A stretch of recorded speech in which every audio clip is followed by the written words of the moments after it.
Hello and welcome back friends. आज मैं आपको बताऊंगी what are the basics of English.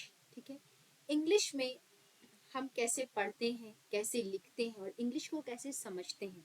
तो देखिए फ्रेंड्स, अगर आपको एक बार इंग्लिश में फॉर्मेशन ऑफ सेंटेंसेस यानी कि वाक्य बनाना आ गया तो फिर इंग्लिश जो है वो कुछ भी नहीं रह जाता है। ठीक है, इंग्लिश का दो ही पार्ट है। एक आपको ये सीखना है कि सेंटेंसेस कैसे फ्रेम करें, वाक्य कैसे बनाएं, जिसमें कि आपका ग्रामर पोर्शन आता है।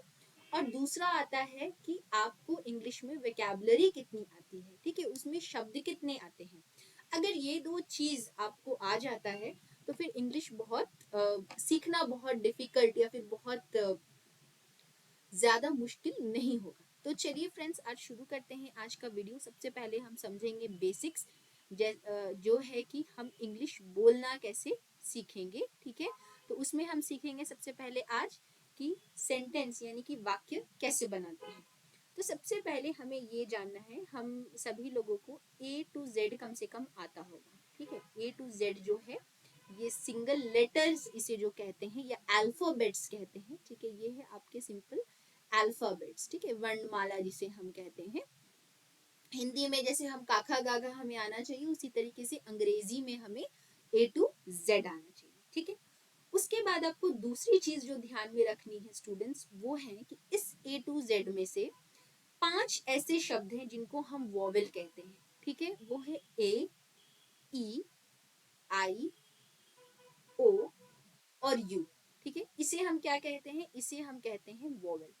अब इसका क्या प्रयोग होगा ये हम आगे सीखेंगे, लेकिन अभी के लिए आपको पता होना चाहिए कि इन 5 लेटर्स को हम वॉवेल कहते हैं या अल्फाबेट्स को हम वॉवेल कहते हैं। ठीक है, अब मैं हिंदी से ही आपको बताना शुरू करूंगी। जो शब्द हैं, ये जो आपके अल्फाबेट्स हैं, ये मिलके शब्द बनाते हैं, यानी कि क्या बनाते हैं, हमारे वर्ड्स बनाते हैं। ठीक है, सबसे पहले हमें वर्ड्स का फॉर्मेशन करना है। अब वर्ड्स मिलके क्या बनाएंगे, हमारा सेंटेंसेस बनाएगा, यानी कि क्या बनेगा, हमारा वाक्य बनेगा। ठीक है, और वाक्य को ही इंग्लिश में हम कहते हैं सेंटेंसेस।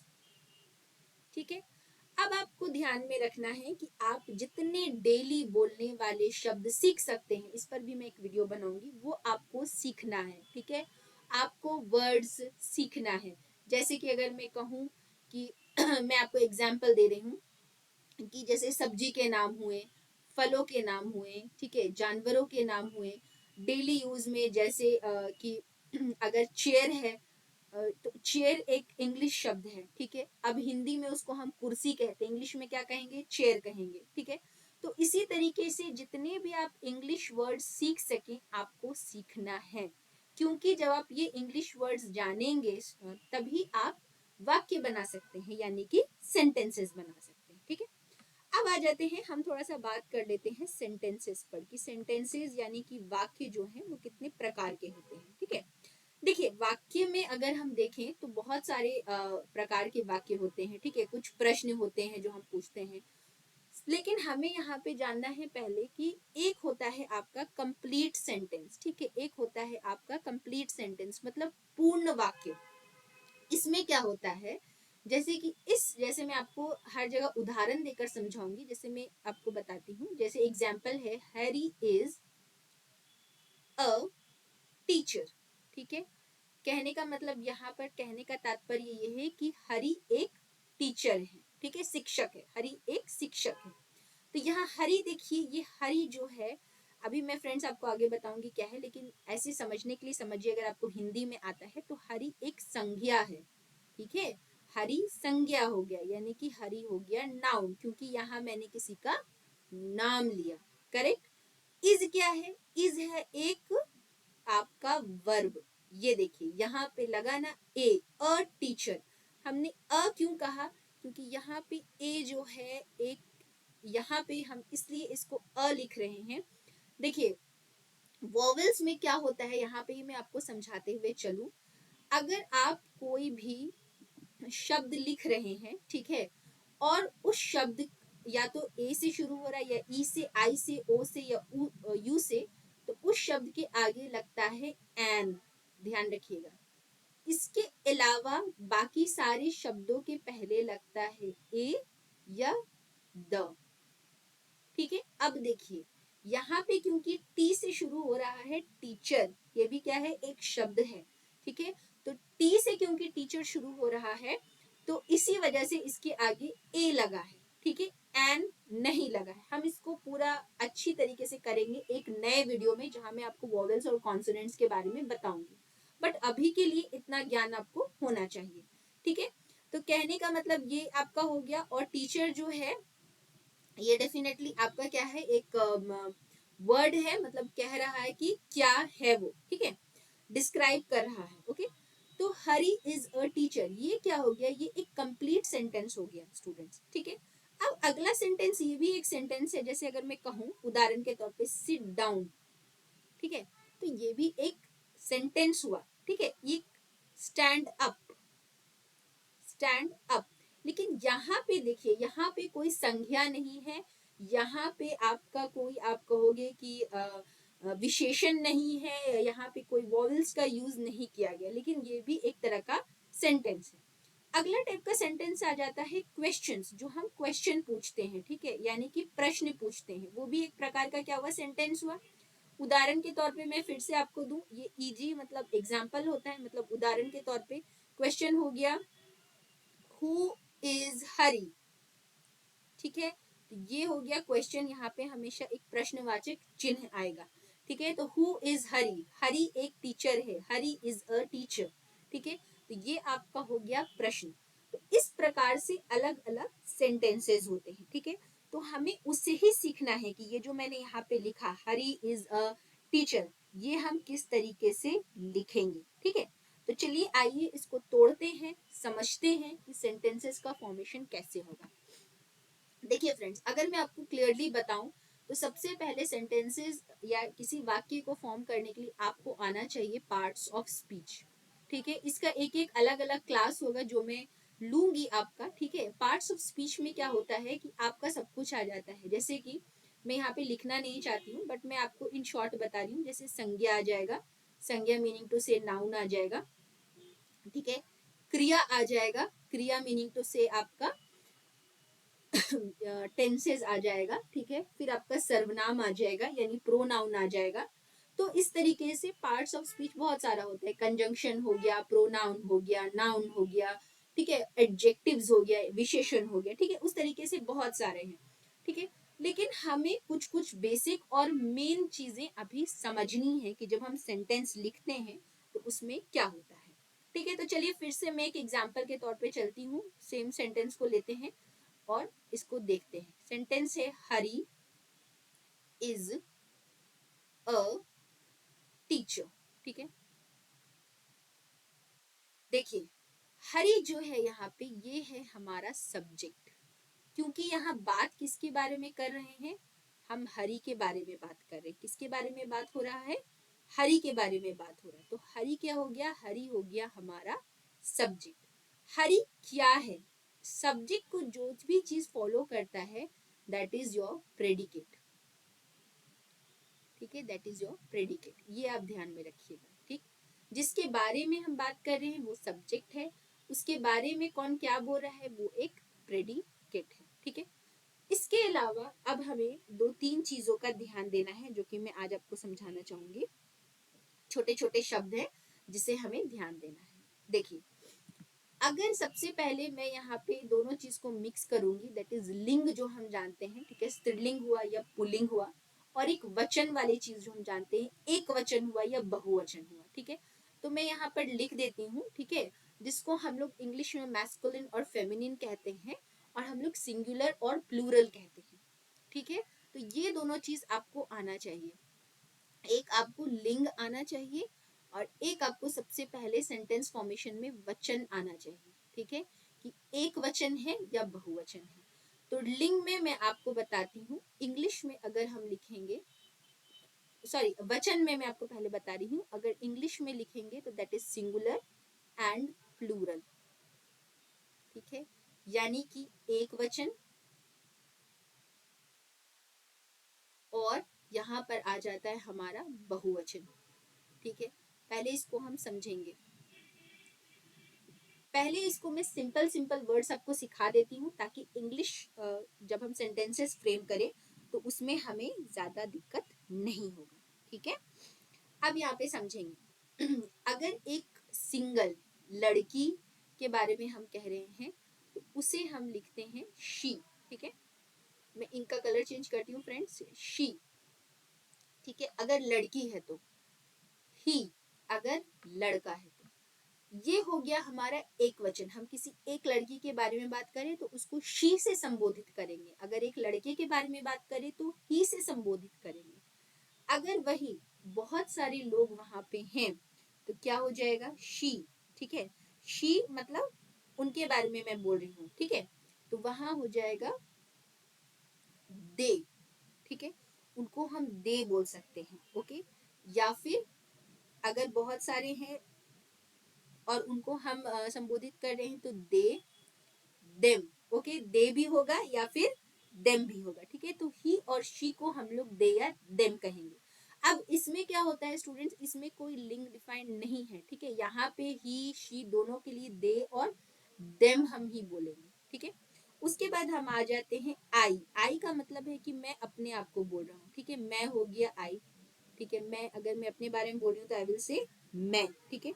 तो अगर फिर यही बहुत सारे लोग हैं और मैं इधर संबोधित कर रही हूँ तो क्या हो जाएगा, वी, क्या हो जाएगा, वी। ये चीज ध्यान रखिएगा, ठीक है। अब आ जाता है एक और सेंटेंस, ये एक वर्ब है, मतलब एक क्रिया है, आप खाली इतना याद रखिएगा, हमेशा फॉलो होता है इज। क्या फॉलो होगा, इज, ठीक है। और यहाँ पे प्लूरल में हो जाएगा आर, ठीक है। इतना बस सिंगुलर और प्लूरल आप ध्यान में रखिए, आप इंग्लिश फॉर्मेशन बहुत आसानी से कर सकते हैं, इतना ध्यान में रखिएगा, ठीक है। अगर यहाँ पे मैं है तो यहाँ पे क्या हो जाएगा, हम, ठीक है। मैं है तो यहाँ पे क्या हो जाएगा, हम, ठीक है। अच्छा, इज का प्रयोग यहाँ पे इस तरीके से होता है स्टूडेंट्स, आप ये समझिए, ठीक है। इज का मतलब है कि यहाँ पे जो हम कहते हैं ना कि शी इज अ टीचर, ठीक है, वह एक टीचर है, तो जो है वाला है ना वो हम यहाँ पे उसका उपयोग करें तो हम इज लिख रहे हैं, ठीक है। चलिए आगे मैं एग्जांपल्स लूंगी तो आप समझ जाएंगे, ठीक है। अब इसको हम सिंपल सिंपल हम सेंटेंसेस देखते हैं कि किस तरीके से इसको यूज करना है और किस तरीके से हमें सेंटेंस को लिखना है। चलिए एक छोटा सा एग्जांपल ले लेते हैं और एक यहाँ पे छोटे से एग्जांपल से समझते हैं। मैं यहाँ पेन का कलर चेंज कर लेती हूँ, I take red, red colour से ही मैं आपको एग्जांपल बता देती हूँ। चलिए सेंटेंस है, हरी हमेशा नाउन को फॉलो करेगा, ठीक है। इज या आर हम लिखेंगे, जिसके बारे में बोल रहे इज क्या है तो एक टीचर है, अ टीचर। पहले सिंपल सेंटेंसेस से सीखिए, जब तक सिंपल सेंटेंस बोले नहीं आएगा तब तक आप ज्यादा कॉम्प्लेक्स सेंटेंसेस नहीं बोल पाएंगे, ठीक है। हरी इज अ टीचर। अब इसको मुझे ही और शी में कन्वर्ट करना है, तो हरी के एक लड़के का नाम है तो इसको मैं क्या लिख सकती हूँ, हरी की जगह मैं कह रही हूँ ही इज अ टीचर, ठीक है। अब यहाँ पे अगर मुझे बहुवचन में लिखना है, मतलब हरी की जगह बहुत सारे लोग हैं, ठीक है, और जो सारे के सारे लड़का हो चाहे लड़की हो उससे कोई फर्क नहीं पड़ता है, तो क्या लिखेंगे, दे। यहाँ इसकी जगह हो जाएगा स्टूडेंट्स आर, ठीक है। क्या हो जाएगा इसकी जगह, आर, क्योंकि सिंगुलर में इज यूज होता है, प्लूरल में क्या हो जाएगा, आर हो जाएगा। सो दे आर टीचर्स, ठीक है। ए हमेशा सिंगल के लिए यूज होता है, ध्यान में रखिएगा। टीचर का प्लूरल जो है वो टीचर्स हो जाता है, ठीक है। जैसे शिक्षक का हिंदी में जो वचन अगर हम चेंज करेंगे, शिक्षिका मतलब शिक्षक, सॉरी शिक्षिकाएं, शिक्षिकाएं तो आपका ये क्या कहते हैं, लिंग परिवर्तन हो गया, ठीक है। शिक्षक है और शिक्षकें मतलब कहते हैं ना शिक्षकों, तो उसी तरीके से टीचर्स, ठीक है। मैं आपको एक टेबल बना के दे दूंगी स्टूडेंट्स, जिसमें सिंगुलर और प्लूरल दोनों वर्ड्स हैं, ठीक है। तो उस हिसाब से आपको ये थोड़ा सा ध्यान में रखना है, तो ये सेंटेंस फॉर्मेशन जो है फिर चुटकियों का खेल हो जाएगा, बहुत इजी हो जाएगा, ठीक है। तो मैं यहाँ पे बोल रही हूँ दे आर टीचर्स, वह टीचर यानी कि वह शिक्षक हैं, ठीक है। ही इज अ टीचर, यहाँ पे मैंने हरी को, हरी के नाम को ही करने के लिए यहाँ पे ही का प्रयोग किया था, ठीक है। तो ये हो जाएगा दे आर टीचर्स, यहाँ पे देम नहीं लगेगा, ओके। चलिए इसी तरीके से एक अगला एग्जाम्पल ले लेते हैं जो कि मैं एक वचन में लिखूंगी, ठीक है, और आपको जो है उसको बहुवचन में कन्वर्ट करना है, ठीक है। अब मैं बोल रही हूँ जैसे सीता इज अ स्टूडेंट, ठीक है। सीता एक छात्रा है, सॉरी, ठीक है, सीता एक छात्रा है। तो अगर मैं इसको बहुवचन में लिखूंगी तो क्या हो जाएगा, नहीं नहीं, बहुवचन में लिख रही हूँ तो यहाँ पे सीता की जगह बहुत सारी लड़कियों का प्रयोग हुआ, ठीक है। चलिए मैं यहाँ सीता की जगह चलिए बहुवचन में हो जाएगा दे आर स्टूडेंट्स, ठीक है, ये हो गया। अब अगर मैं ऐसे भी लिखूं, अगर मैं इसको दूसरा सेंटेंस भी लिखूं, शी इज अ स्टूडेंट, ठीक है, तो इसका भी क्या हो जाएगा बहुवचन, दे आर स्टूडेंट्स, सॉरी यहाँ पे एस आएगा, सॉरी स्टूडेंट्स, यहाँ पे देखिए एस आएगा, ठीक है, क्योंकि हम बहुत सारी शिक्षक सॉरी बहुत सारी छात्राओं के बारे में बात करें, ठीक है। तो सीता इज अ स्टूडेंट, यहाँ मैंने नेम का प्रयोग किया, या शी इज अ स्टूडेंट, मतलब मैं सीता को ही संबोधित करके, या किसी को भी, शी में कोई भी लड़की आ जाएगी, ठीक है, तो उसका बहुवचन क्या हो जाएगा, दे आर स्टूडेंट्स, ठीक है।